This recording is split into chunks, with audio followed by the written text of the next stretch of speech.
What Drives You is brought to you by Ziglar, your premier source for equipping life and leadership coaches. Visit Ziglar.com and let them inspire your true coaching performance.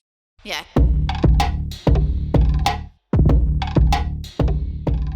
Welcome to What Drives You. I'm Kevin Miller, your host and guide to help you master your inner drive so you can live a driven, inspired, and peaceful life that sees you driving further and enjoying the ride.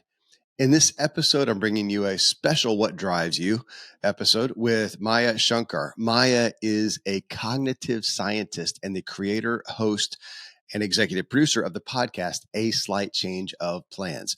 It's made in collaboration with Malcolm Gladwell's production company, Pushkin Industries. A Slight Change of Plans. It was named the Apple Podcast of the Year in 2021. Maya actually founded the behavioral science team at the White House. It was called the Nudge Unit, which used insights from behavioral economics to write better public policy. Well, Maya's focus is around what happens to us, actually in us, when change happens. Change that we've been pursuing and change that has just fallen upon us. And as you're going to hear, there are often great and terrible consequences. Like the girl, so interesting to me, who lost 100 pounds and then realized she was no longer who she was and who she liked. And she was actually disappointed at people's new behavior to her just because she lost weight. Or the health nut who got cancer, finally got cancer, and from it realized, and if he'd understood what dealing with cancer did positively for his mindset, he wouldn't have feared it so much. So join me as I have a very candid discussion with Maya on the ins and outs of what happens to us when change happens to us. You can find, again, her new podcast, A Slight Change of Plans, wherever you get your podcast. Well, Maya, looking at what you do, I'm just so excited to talk with you. And you're listed, your bio talks about labels you as a cognitive scientist. It talks about behavioral science, talks about behavioral economics, all terms that I love. I also put in there behavioral psychology. But if you take all those in context, where would you say your interest lies? How do you label yourself? Yeah, well, first of all, it's great to be on, Kevin. It's so nice to meet you. That's a great question. Like you said, cognitive science is such a broad umbrella category, right? It's really the study of how our minds work. I would say my focus in terms of my research and my PhD and my postdoc has been in the science of decision making. So how is it that we make decisions? How is it that we form our attitudes and beliefs about the world? And I think the most relevant theme to my new podcast, A Slight Change of Plans, is how is it that we navigate change as humans? How do we respond to change? How do we inspire change within others and ourselves? How do we get people to change their minds, which is one of the most elusive forms of change? And over the years, I've obviously studied this from a scientific perspective, but change has been such a prominent feature of my personal life. And I was so eager to dig into it through a more anthropological lens, which is to try to understand whether we can mine insights from people's stories about how it is that they've navigated change. Well, when you say that navigate, do you tend to come from the perspective, and I listened to some of your shows and, like what happened to you. So here you are going along as a violinist and this thing happened to you that you then had to respond to. Do you find in the topic of change that you're focusing more on how do people respond to something that requires change, and or people who look and say, I would like something to change, but I'm gonna have to proactively make it happen? Yeah, it's the full gamut. I mean, we explore so many different contours of change. And I think one of the most fascinating things I've learned from A Slight Change of Plans in the interviews I've done with guests is I used to have this very clean model in my mind. There's will change, right? There's the change that we proactively try to inspire in our lives. And then there's unwilled change, which is, often unexpected and has a negative dimension to it. And I think I've updated my beliefs when it comes to how I categorize change as a result of these interviews. So It used to be the case that I did compartmentalize them into these two buckets. And now I see them as blending a bit more than I used to. And the reason for that is I'm realizing that because change doesn't happen in a vacuum, like any specific change doesn't happen in isolation, it's actually really important that we treat both willed and unwilled change with the same degree of humility, Okay. because we can't anticipate all the ways in which a specific change might change other parts of us or our lives. So, a very poignant example of this is I interviewed a young woman, Elna Baker. It was her lifelong goal to lose weight and become thin. She genuinely believed that if she could just lose the weight, she would be able to live her dream life. And she was successful, Kevin. Like, she lost nearly 100 pounds in five and Wow. a half months. Wow. And for a while, she did believe that she was living her dream life until she realized that changing in that particular way was leading to all of these unintended consequences, so to speak, all of these unexpected side effects.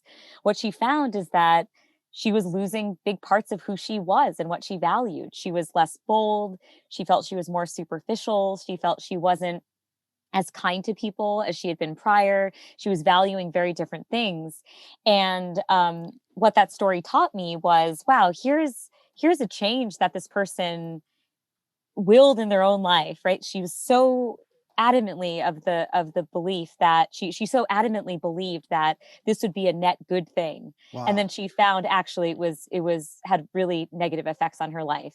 And then the flip side of that is I interviewed a young gentleman named Scott who um is a cancer researcher and also a self-proclaimed health nut. So he does everything under the sky you can imagine to try to optimize for his health. He's vegan. He does intermittent fasting. He pours turmeric on all of his food. He sleeps, a certain fixed number of hours every night in order to, align with the best research. And then in the middle of 2020, in the middle of the coronavirus pandemic, he finds himself in the throes of a stage 4 cancer diagnosis that requires him to get a leg amputated within weeks. And he's had multiple surgeries since then, including getting a vertebra removed from his spine and 6 rounds of chemotherapy, inpatient in MD Anderson in Texas. So he's had to move from California to Texas for this. And what he shared with me is, in his mind, his worst nightmare came true. But as he's sitting there drinking a cup of coffee on his, backyard patio, he's thinking to himself, this horrible thing happened to me. And yet here I am feeling like even though the lows might be lower, right? Even though there's more volatility in my life, the good moments are just as good. And I feel in some ways as happy as I was before. And he's reflecting to me like, what an interesting feature of my own psychology. I would never have expected that I would grow from this experience and become a better, more empathetic person who actually stabilized in terms of happiness levels. And so that's another example of how a very unexpected negative change in his life, he found positive aspects to. And so again, to summarize, I think what this has taught me about change is I would now give the same advice to someone, whether they were going through a change that they wanted or a change they didn't want, which is to be exceedingly humble in the face of the change and very open-minded and observant about the ways in which that change is affecting our own psychology. It feels like you are calling us to whatever change we have laid out there that we desire or the one that we fear, we need to really audit and go deep on, because I listened to your story, Maya, on that. It was on one of your shows, I think, and you talked about the Mhm. guy who got cancer, and it stuck out to me because I thought that's me. I mean, I have another podcast you don't even know called the True Life Podcast, where we talk about health and wellness, and it's Mm. based on functional medicine, and it's a preventative Mhm. aspect of health and wellness, of looking at what can we do to keep cancer, in essence, from happening, or at least stave it off as much as possible. And of course, I sit here and we talk about it on the show thinking I can't guarantee that I don't get cancer next week. Now, I'm going to assume that if I did, maybe I held it off 5 years from when it would have happened otherwise, and that these Mhm. healthy things add up. But your quote, and I actually wrote it down from the guy, was, if I had known the way I would psychologically respond to this event, I wouldn't have spent so much time being fearful of it in the first place. That's dramatic. So again, It's to the so looking at stirring. what do we Yeah. desire and what do we fear in regards to change, and really going deeper. That's what it was, a call to me of us all. Let's take the desires or the change that we desire and fear. I need to look at those and really question those, because I think we tend to take them at face value. I'm afraid I do somewhat. And what you're finding out is there's a lot more to the story. Yeah, that's such a astute observation, and I love the way you put it, around auditing our change experiences. And again, one another thing I'm learning is just how diverse the human response can be in the face of change. So, I just did an interview a week or two ago with a gentleman named Ramsey. He woke up one morning in his very early 20s, probably 21 or so. He's a college student, to the sounds of these blaring car sirens. And it took him a moment to realize that those sounds were actually originating from within his own brain, that he had developed severe and debilitating tinnitus, which is, again, this constant ringing. And they didn't understand what had caused this particular issue. Obviously, when you talk with like veterans, military service members, they can get to tinnitus because they've had loud military explosions going off, and it can lead to this again really debilitating condition. And one thing he shared with me, Kevin, is he said for a while doctors were concerned that I might have brain cancer. So I remember getting the MRI scan, and what was so interesting for him is that he learned he did not in fact have brain cancer. But he said it was so much less reassuring than he thought it would be to learn that fact, because now suddenly he felt vulnerable for the first moment in his life. And he thought to himself, well, I might not have brain cancer now, but I will get brain cancer. I will get all these things. Like, I've proven to myself now that my body can fail without explanation, overnight. And so now what? And it's this story of like wrestling with feelings of lack of control and no longer feeling invincible, and him grappling with this condition that never attenuates, by the way. He continues to have this high frequency tone overlaying his entire sensory experience in the world, but how he made peace with that. And I just find it's so interesting, because as someone who studies change and has studied change, there's no scientific textbook out there about how humans navigate big life changes. And in large part, a slight change of plans is a journey I'm taking with listeners where we dive deep into this world of change and try to make sense of all of it, because the human experience is so diverse and there's so many different insights we can glean from one another, and such differences in the way that we respond to different stories. So I think of listeners of this show as having to be also very observant and discerning. Like, would that insight fit my personality and my circumstances, or Right. actually do I resonate more with so and so? So it does feel in many ways like a conversation between listener and guest, because there's no one size fits all approach for how to navigate change. Your story about the lady, well, actually, it says she lost 100 pounds and then was not real satisfied with the results of who she became in the process. Mm-hmm. What happened with her since then? Yeah, I mean, so the episode's coming out not this. Oh, sorry, I should retake that, because I just realized this will be airing in July. Yeah. Yeah. So I mean, it's a fascinating episode that listeners of your show, I'd love to have tune in. What ended up happening was it inspired a mental health journey. What Okay. she realized is that maybe the underlying problem was that she was just unhappy, and she was trying to find all these ways to optimize her life, not appreciating that the real work that she had to do was in her mindset, in the way that she was like processing her life and her past. And so, again, one thing that I observed from her story, and one approach I take with interviewing is I don't like the clean narrative, where at the end you wrap up the present with a bow and you say, and now I no longer worry about my weight. And I've realized that what really matters is what's inside. No, that's absolutely not Elna's story. She's still deeply conflicted about her body. She still continues to diet and exercise and do all these things to maintain her weight. It's just having gone through that profound change and it not having given her what she expected it would give her. She now thinks about change somewhat differently, which is, look, I can put in the effort to change myself, but now I know I'm never going to get what I thought I would. I'm never going to get necessarily what I wanted, but that's okay, because there are times where I will grow anyway. I will grow in spite of that disconnect between what I was hoping for and what I got. And I should just try to learn as much as I can from it. Okay, well, let's not tie this one up into a tidy little bow, and I'll join you on that journey, because my 2 episodes before this one is going to publish, The question that I put out there as I was thinking about, as I spent a lifetime in personal development and self-help and health and wellness and pursuing, always getting better. That's a concept. Always getting better, always Yeah. improving. Is, do we inherently really want to change? Or is there some aspect of that feeling a little sometimes offensive that I have to change? Because we also have this world, this culture that I think is crying out for, can I just be okay as I am? Do I really Hmm. have to keep striving? So do we, and maybe that story that we just talked about is relevant. Did she really want to change, or did she really just want some results that she thought the change might bring, which then by proxy makes change kind of a necessary evil, not some inspiring desire we have?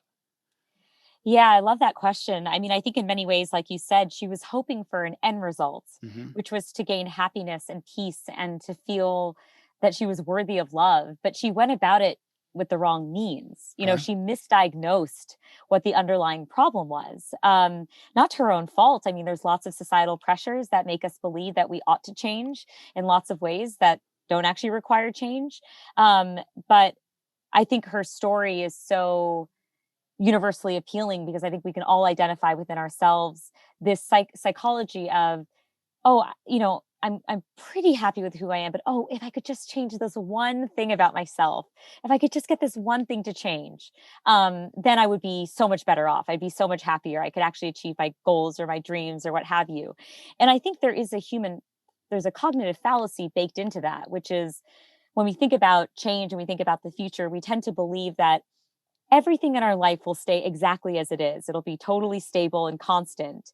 And we'll just tweak this one thing. So in the case of Elna, Right. Elna believed, oh, I'll still be exactly the same Elna. I'll just be the thin version, not recognizing, as I was talking about earlier, that change doesn't happen in a vacuum. It can have all sorts of spillover effects into other parts of our lives Yeah. that we simply can't predict.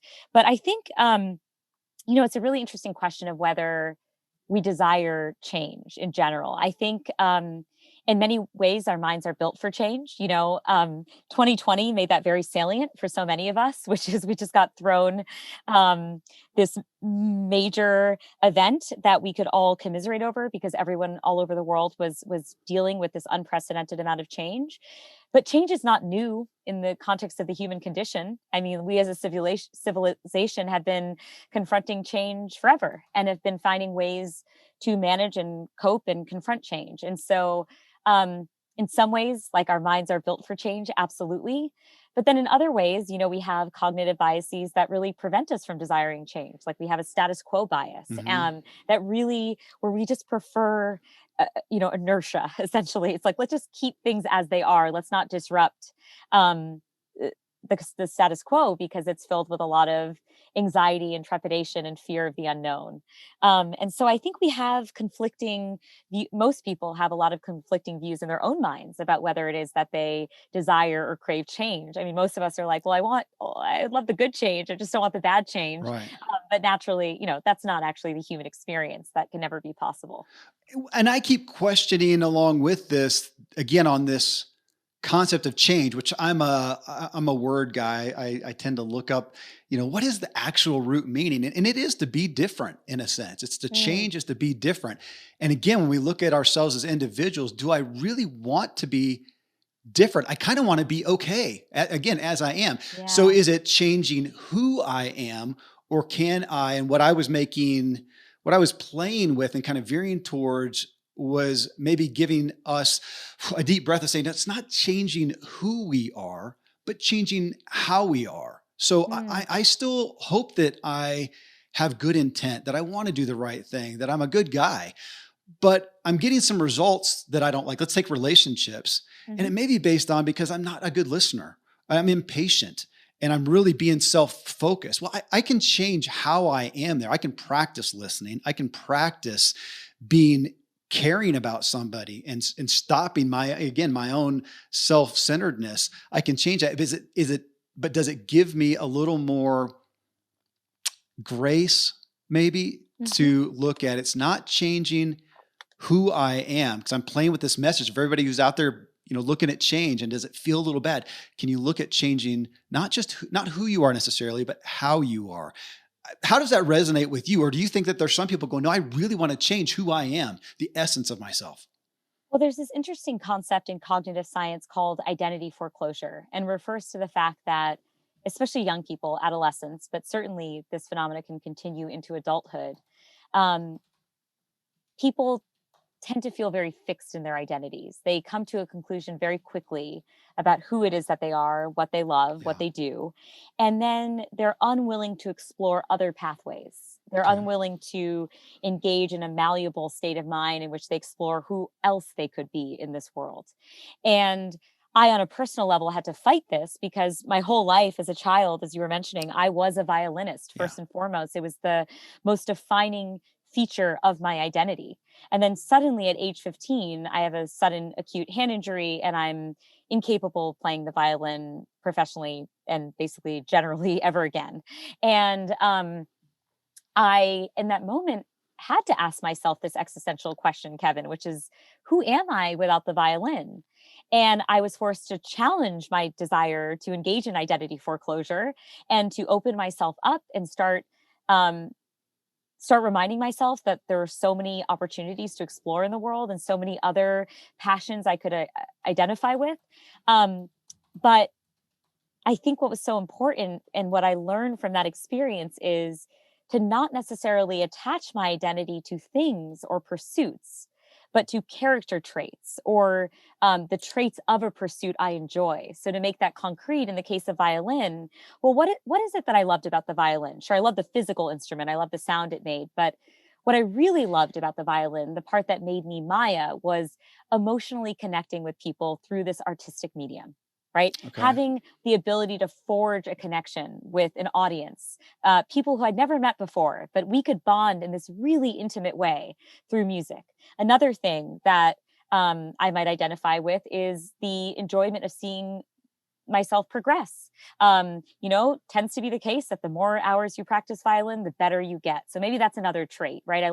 I'm gritty, right? I really enjoy, committing myself to a pursuit and doing as well as I possibly can in that pursuit.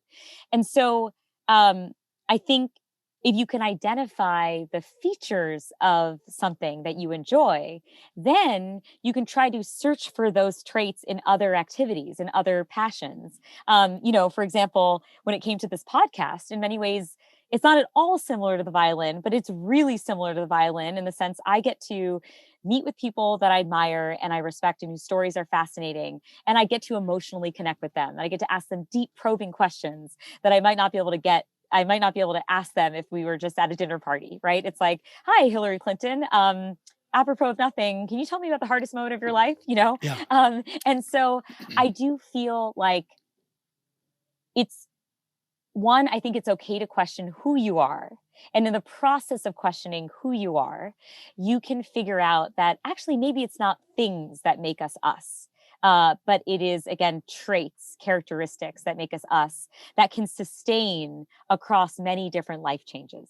Does that make sense? Yes, and I love you using the word features. I'm sitting here thinking about that. What are the features that we can, in essence, transfer? I have a friend, speaking of, the arts, Scott Stearman. He's a renowned sculptor. He does life-size Mm, sculptures. And he had a guy, it was actually at an event that I led a long time ago, but a branding guy say, Scott, what is the essence of what you do? And a way to think about that is, what would you do if you could not use your hands? You could not mm, sculpt. And he had to step back and do what you did. Go to the essence of, what is it that I get out of sculpting? Where else could I do that? And for him, it was a little easier because he used to be involved in media, and it was still taking a story and sharing it with people and impressing this, mm. history or this moment indelibly into their brain. He could do that in other mediums besides that. But I mean, to what you say, I don't know if there's any of us that haven't experienced that. I was a professional cyclist, and Mm. that's who I was. That was the answer to, so what do you do? Yeah. Well, and I took pride in it. Well, I'm a professional cyclist. And then that ended. You can't do that forever. I'm 50 now, Yeah. and you can't do that. And I had to look at, what is the essence of that. Mhm. And that's not something that I don't know any medium that we're taught to do that. We're told to, hey, you're good at that. Go get your degree in that. Go do that. And that becomes who we do. And then, as well as I do, so many people where the job comes to an end for whatever reason, Yeah. and they have no idea that's what they know how to do. They have no idea how to transfer that. So again, you're back to, I keep coming up with auditing. We're back to auditing the essence of what Yeah. is that we do that you said, what are the features? I like that word. Mhm. Yeah, and I also think, I mean, I think sometimes there can be a stigma around challenging who we are, or wanting to change, quote, who we are. And I don't think there should be. I mean, I think that's a very healthy part of the human experience to want to change who you are and how you are. Okay. Because when you ask yourself the question, I guess this gets philosophical fairly quickly, but Good. when you ask yourself the question, who am I? Well, really, that's just reduced to the set of thoughts we have and the sets of behaviors that we engage in. And those are all malleable things. Those are all malleable things, right? And so I think the human mind can very easily think that, oh, we have this like very essential me quality that's, immutable in some way. But I just don't know if I believe that. And I also just think it's actually a really, again, healthy exercise for every human to say, you know what, I do have this fundamental trait about myself that I don't like. And I would really like to change who I am along that particular dimension. I would love to make that um, more culturally acceptable and less stigmatized. Because I think if you probe really deeply, there's a lot of people out there, including myself, who will readily admit that they would like to change fundamental parts of who they are. Well, okay. So on that, so let's say that we're there and we're with change, and let's use the example of work. Hmm. We so often see people who are in a workplace they don't like, they don't enjoy, it's not giving them life, but they stick with it. It's a golden handcuffs. It provides the benefits and the money and the whatever to whatever degree or level they may be at, and they stay there until then something again happens. They get fired Mm. or there's a merger or yada yada. What happens? And later on, they say, "Gosh, it was the best thing that Yeah. happened to me. It happened to them, just like your injury happened Hmm. to you." And that's of interest to me because let's take that person in the job situation. If they wait till the thing happens to them, they're not really in as healthy of an environment to make the best change as if they had Hmm. done it while they still had the job going. They weren't in survival mode. They didn't have to make a decision quick. Yep. And so in maturity, I don't know if that's a fair word to use. I'll use it for myself. There's been things where I wish that in maturity I had gone after it proactively Hmm. before I had to react to the cause that happened. So, do you find it often we kind of wish something happened? I wish I'm going along. I'd like some change. I just wish something would happen that would force me, as opposed to proactively having to take action when I don't have to. Hmm. Yeah, it's a great question. I mean, certainly on a personal level, there's a continuum of like risk averse people to risk seeking people, Right. or change averse to change seeking. And I'm closer to the risk averse, change averse side. Like I like settling into my ways, having habits, in a routine. If a job is going okay, I just kind of want to stay the course. Uh-huh. And one thing I am personally so grateful for is that life threw me a curveball and forced me Right. to have to change and pivot. Because even though the curveball denied me of something that I really loved, so unlike the example you described with the job where you're not actually that satisfied, I loved the violin. Right. But what that experience taught me was that it was okay for me to run at change in future episodes in my life when I felt I needed to, because it would be okay. Because I had learned from my experience that I could, in fact, navigate these twists and turns that life can bring my way. And I think without that very formative experience, I might have stayed in things longer than I did. Right. So, a really good Okay. example of this is um, I was a postdoc. I'm sure so many of your listeners can relate to having invested in a particular career for many, many, many years. And then suddenly you wake up one day and you realize, damn it, this is not what I want to be doing with my life. So, this Yeah. happened to me. So, I was a violinist. Then I discovered the science of decision making, cognitive science. I picked up a book right before college and I fell in love with the field. So I did my PhD in cognitive science. I did a postdoc in cognitive neuroscience. I was on my way to becoming a professor, an academic, right? And then I remember I was in this dark windowless room running fMRI scans on people's brains. So people would come in, I put them in the scanner, I'm looking, peering at images of their brains, trying to figure out, features of decision making. And in that moment, it just occurred to me, I just don't think, given my personality, that the order of operations is right here. I Yeah. mean, I haven't even had a conversation with this guy. I don't know what his favorite ice cream flavor is. I don't know if he has kids. Like, I want that human connection first before I do this brain analysis. And I ended up calling my dad. He's a theoretical physics professor, and I'd always admired him in his career. And I called him and I was like, "Pops, I don't know what to do because I've just spent many, many, many years on this path, and I just don't know if this is right for me." And he told me in that moment, he said, don't fall prey to the path of least resistance here. Like, based on everything I know about you, Maya, I also don't know if academia is the perfect fit for you. I think you probably want a more social environment. You love working on teams.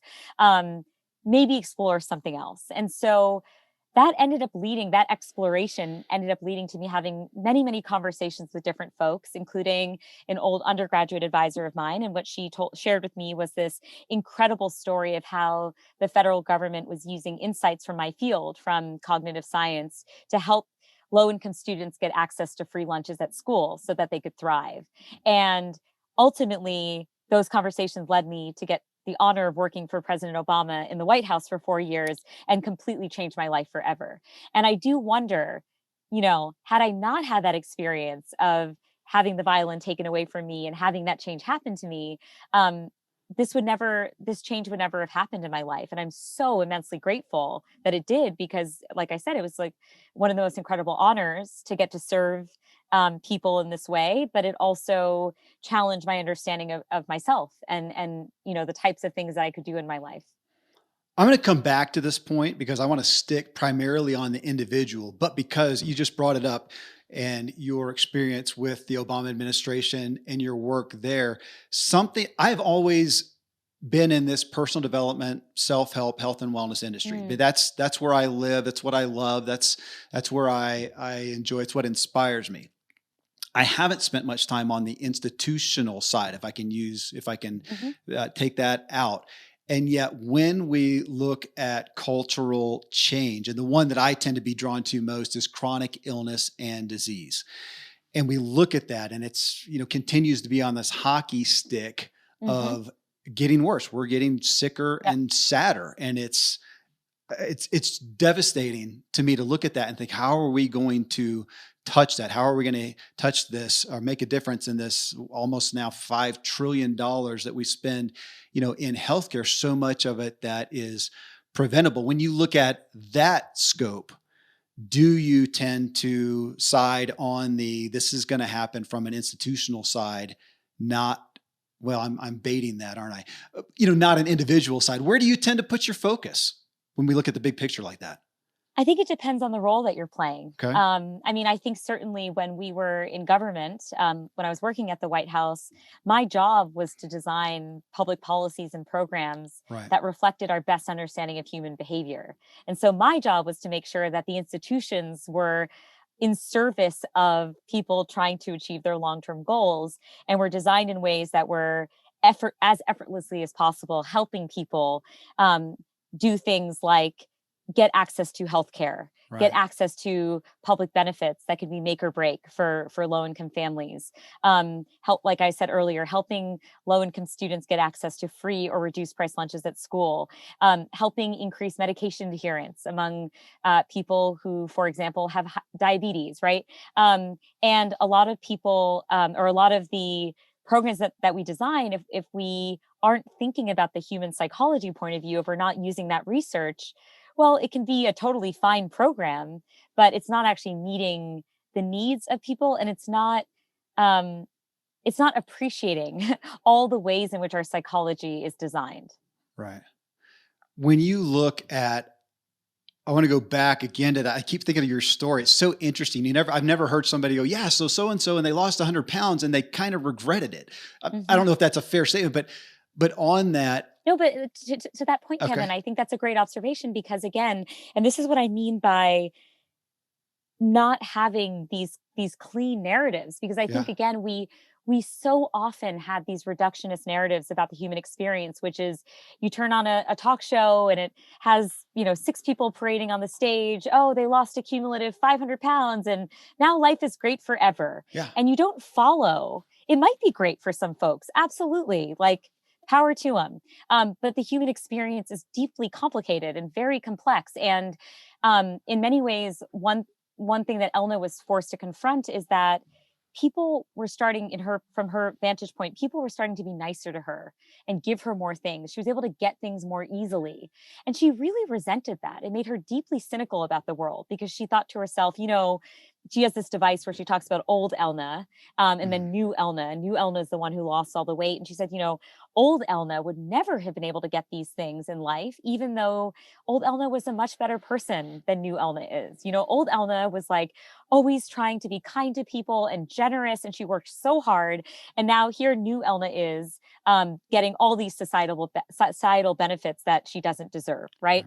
And so I think that yeah, again, there can be a reductionist narrative out there about what that experience is like. And you kind of end the story at the point where people have lost weight and you don't follow what that trajectory is like. And this reminds me of another interview I did recently with a Black trans man who talks about his experience transitioning from female to male and how he had felt, he used the language caged in his former body, right, the female body, and how he felt so liberated when he did transition into a male body, but that he felt caged once again, given his identity as a Black man in this society.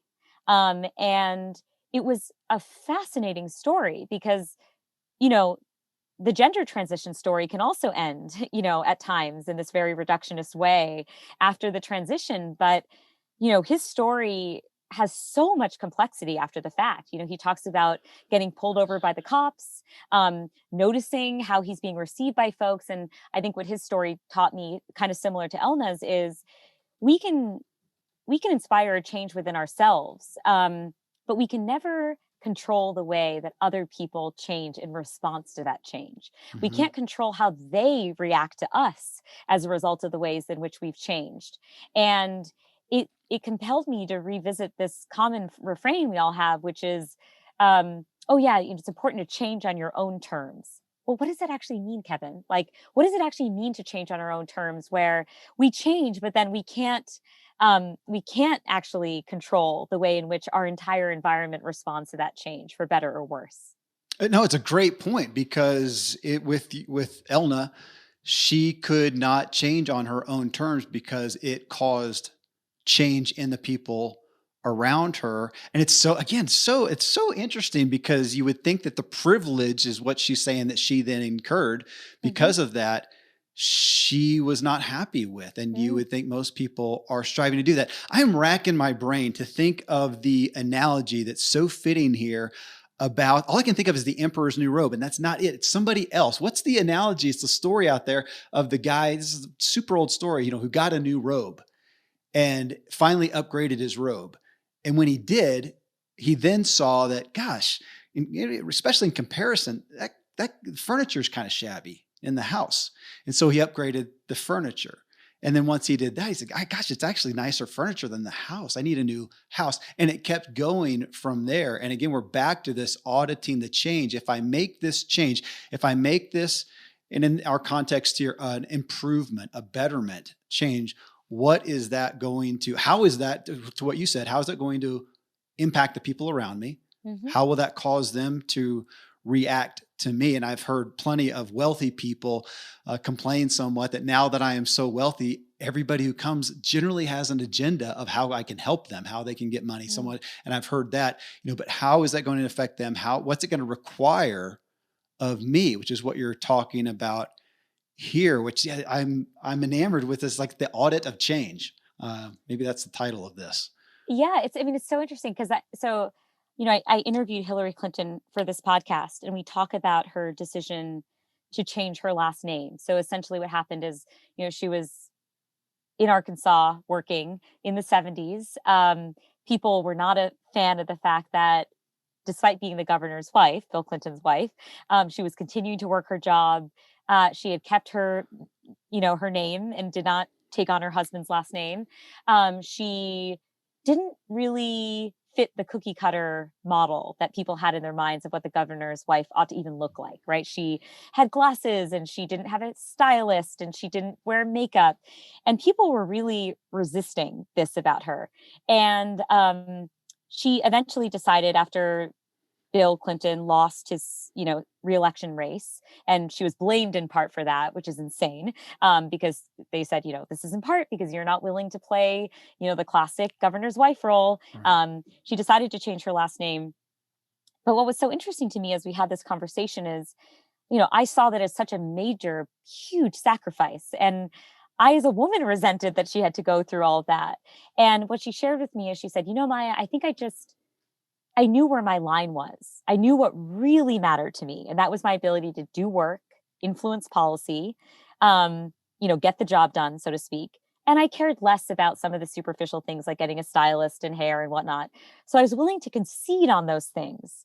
And I knew that they would change the way that people engage with me. But maybe that would actually lead them to focus on the stuff I actually cared about, which was the quality and content of my work. And so I actually named the episode Hillary Clinton Changes on Her Own Terms because Hmm. she taught me that there is a dimension of what it means to change on your own terms, which is in life, we have to pick our battles, right? Right. Certainly as women, we often have to pick our battles because we have to figure out, okay, when does it make sense to compromise? When does it make sense to hold our ground but risk getting kicked out of the arena altogether? And what she taught me is she could never control her environment, but what she could control were the features of her, or the parts of herself that she was willing to change, and the parts of herself that she was absolutely resolute about. And you'll see in her story, it's such a fascinating episode. I feel like, I admire Hillary Clinton. I've never learned as much as I did about her than I did, having this interview. And her being so open and vulnerable and expressive about this. But what I learned is that, yeah, there was some stuff she really cared about, and she was never willing to cross the line for those things. Well, in this aspect of auditing, we keep talking about it, obviously requires, or it's going to be helped by more self-awareness, which she Mhm. obviously had. So on that note, going to the change that's required when something happens to you. So Mm. something's going to happen to you, which that happened to you. That's where your story, started in this context. The pandemic happened to people. If we all sit down now or are all listening now and we say change is going to happen, some change is going to happen, and it's going to be good or bad. I'm going to get a promotion, but along with that's going to come responsibility, or I'm going to get an investor, and along with that's going to come, dramatic responsibility. It'd be a good thing, but Yeah. what's going to happen? I'm going to have to respond to that, respond to that change, or the negative thing. The pandemic's going to happen, or a death is going to happen, or a handicap, or an injury, or something like that's going to happen. Yeah. If we look at that and say something's going to happen to all of us, in some sense, hopefully, how do we best, as you look at as you audit all these people, prepare for that? Like, what are the traits, you used that word earlier, that you see that the people who are able to healthfully or successfully, whichever term you want to use, respond to change tend to have that maybe others don't? Yeah, I think it's a flexibility of spirit, really, a willingness to adapt. And I saw this adapt and identify traits within yourself that you can leverage in key moments. So I saw this in spades in the interview I did with Tiffany Haddish for A Slight Change of Plans. So she is a world-renowned comedian. She has won Emmys. She won a Grammy for Best Comedy Album. She was the first Black woman to win this award since the 1980s when Whoopi Goldberg won it. So an incredibly impressive person. And her childhood was filled with profound amounts of trauma. When she was just a little kid, her mom got into a terrible car accident, which ended up causing severe brain damage. And that led this person that she loved so much in the world to become deeply violent, and, physically and emotionally abusive towards her. And Tiffany is in this, again, terrible position where her life has been flipped upside down, and she doesn't really know how to respond. But she knows that she has this superpower, which is to make people laugh. Like, she's identified that she has this gift. Like, oh, at school, like I can make people laugh. And rather than just treating it as a recreational hobby, as any child might do, right? That's just the thing I do with my friends or at school. She uses it as a weapon to help her get out of dangerous situations and to help her get what she needs and wants in the world. So Mm. this is everything from when she senses her mom might be violent, temporarily distracting her with a joke to like take her mind to distract her mom's attention away from potential abuse. She uses humor at school. She says she didn't know how to read, and she needed to get her homework done. So she would make students at school laugh, and she would copy their homework, or she would um, you know, eh, ingratiate them and get them to help her with stuff. She ends up having to be moved into the foster care system, and she uses humor again to engage with her social worker and help Mm. score her opportunities, like going to comedy camp. And in the future, again, with a therapist who she makes laugh so hard, the therapist says, you know what? You just need to become a comedian. Like, you are so funny. I'm a trained mental health professional and I can't keep it together in this appointment we had. So I think, the answer is clear. And so that was an incredible and remarkable story of resilience because um, talk about making the best of an absolutely traumatic, terrible situation. And one, most of us can't be Tiffany Haddish. Most of us don't. I mean, I certainly can't even imagine having that level of resilience and entrepreneurial spirit, which is essentially what she had. She's like, I'm just going to make something out of nothing. But what she did teach me is that when we are confronting a big change or about to confront a big change, again, I'll use the word auditing ourselves for these little superpowers that we all have within us, Yeah. can be a really powerful thing to do, that we can use at every turn. And it might not be the skills of a internationally renowned comedian, but maybe you have an incredible gift for empathy. Maybe you have an incredible ability to listen to others. Maybe you have an incredible ability to ask thoughtful questions of people, right? Who knows what it is, but everybody's got some trait that's remarkable or incredible. And maybe that is something that can be the one constant throughout Oh, the change. Because in many ways, for Tiffany, humor was her only constant. Everything else was in an incredible state of volatility throughout her entire childhood. But she saw comedy as that one thing, like, I have this. This is mine. It's not going anywhere. And then she used it at every turn. you said flexibility of spirit. You also said resilience. And I'll admit my own journey from, to make it tangible, from more anxiety to less anxiety, Mm, into peace, has been my awareness of what I am holding on to so tightly. mm, And that's literally a term that I come back to, is to hold things lightly, which sounds bad because we're, again, this is the personal development. You commit, right? Never yeah. quit, and you make it happen. But I think you can hold both of those in there too, because you can't, what I've had to learn, I'll own it for myself, is I cannot control everything. I'm not God. Yeah. I'm not Superman. Change is going to happen. And to be at peace with that, because I'm a guy that everybody would say, oh, you talked about being risk averse, Mm. that I'm not, man. I'm good with risk. It's fun. It's change. Well, but it's a Well, you're a spectrum. professional cyclist. So to me, that says a lot too. Well, but it's a spectrum. So if we're talking about Yeah. physical risk, or a big effort or something, sure. How about relational risk? No, I suck at that. And so to look at that, and to look at you saying flexibility of spirit. So if change is going to come, we all are sitting there. Change is going to come. There will be some Yeah. change that happens to us, and you're saying your first gut reaction to how do we do that with health, and I'm going to say success, is to embrace, or begin embracing, flexibility of spirit. That's something to ponder. Mm. I want to dig in a little more. You said something interesting. So you Okay. said relational risk. Mhm.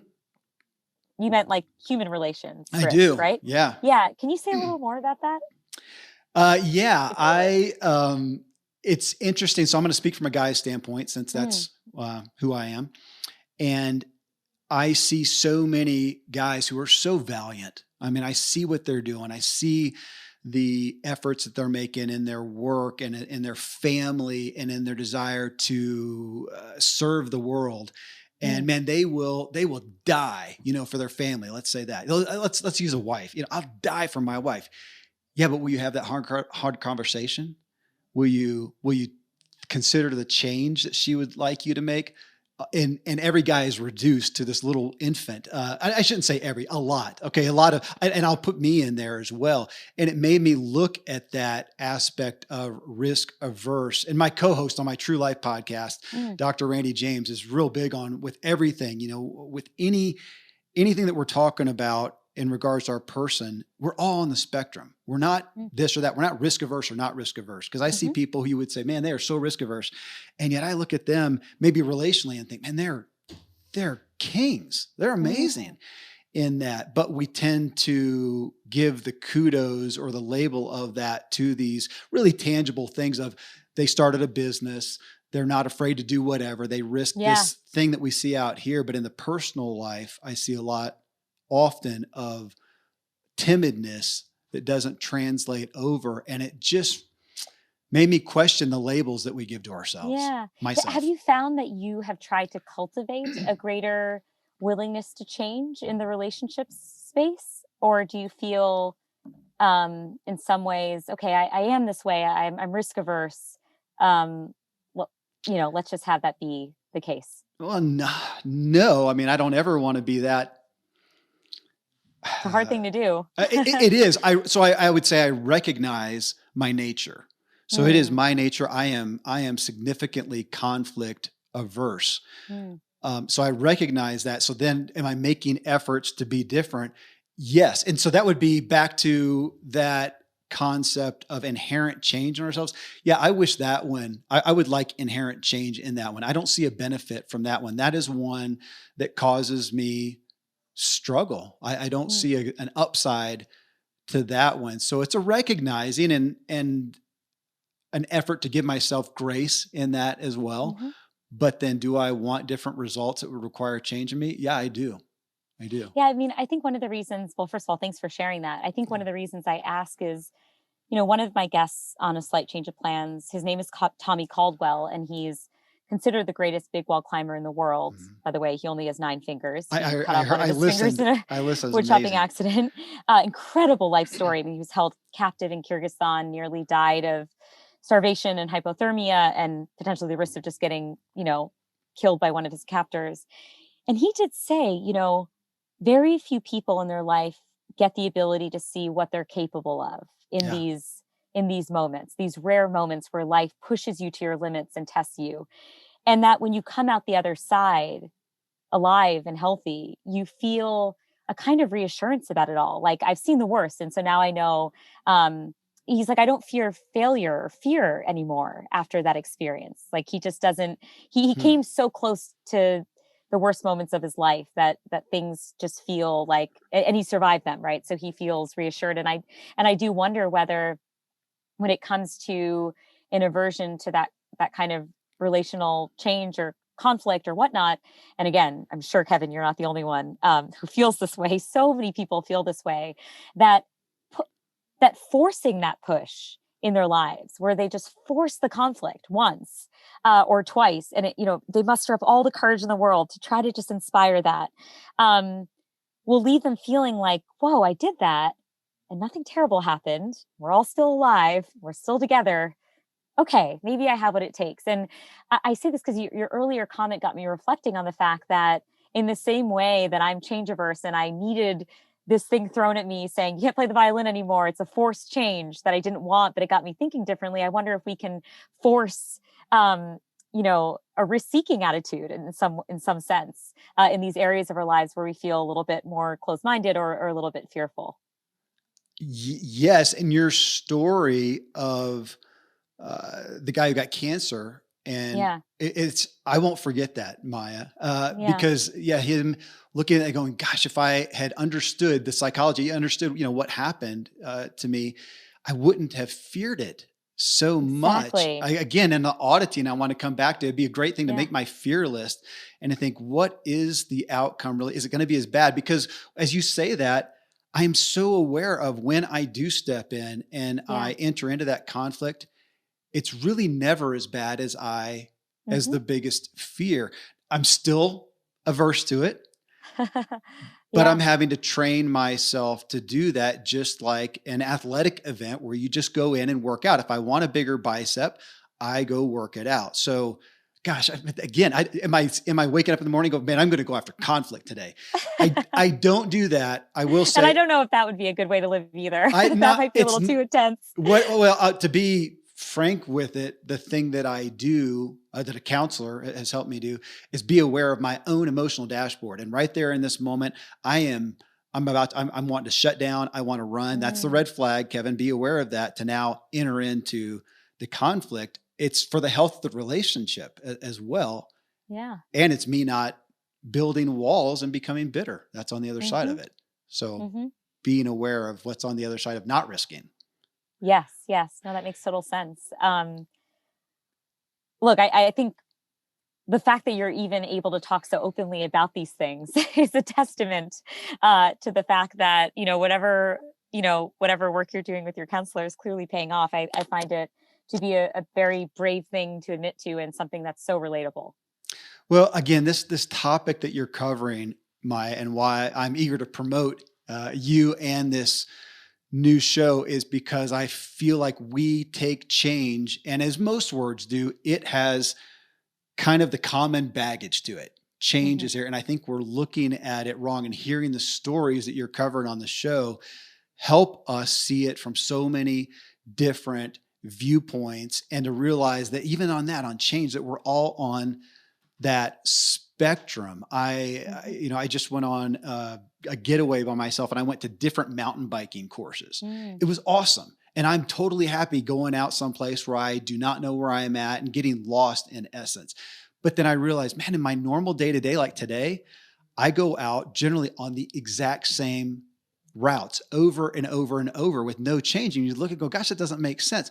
Well, it's because when I'm doing that, I'm generally looking to just get in my zone. I'm just looking for flow. To Stephen Kotler. I'm just looking to get into flow, and I may be looking to think on something else. And I can do that when I'm not having to think about where I am at. I'm on familiar territory. So again, we're looking at this spectrum, and even the day-to-day of, do I want change now? Do I want change in this area, or do I want the norm? And we're looking at, again, I'm back to that word audit that we've worn out on the show, but I love it. Great one. Well, it's what you chose a really good word. It is. And it's what you've got me thinking about in regards to what do we want?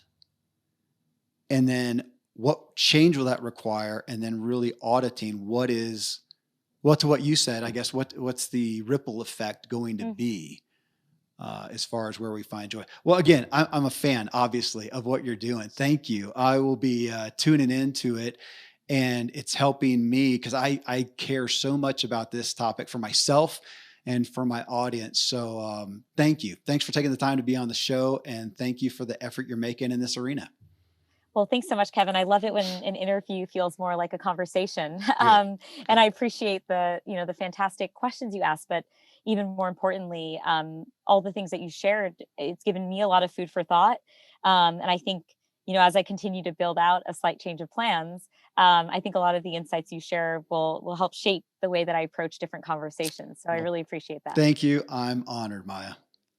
All right, friends. Well, that again is Maya Shankar. It's actually Shankar, but Shankar. But you'll hear it pronounced Shankar, Maya Shankar. Her podcast, again, is A Slight Change of Plans. You can find that. It's gotten to be a really, really big podcast. If you appreciate the show, of course, let us know. Give us a rating or review on Spotify or Apple. You can watch these shows on YouTube and social media. Find me at kevinmiller.co. And if you want to learn how to master your own inner drive, get my book, What Drives You, on Amazon. And until next time, stay driven. Yeah.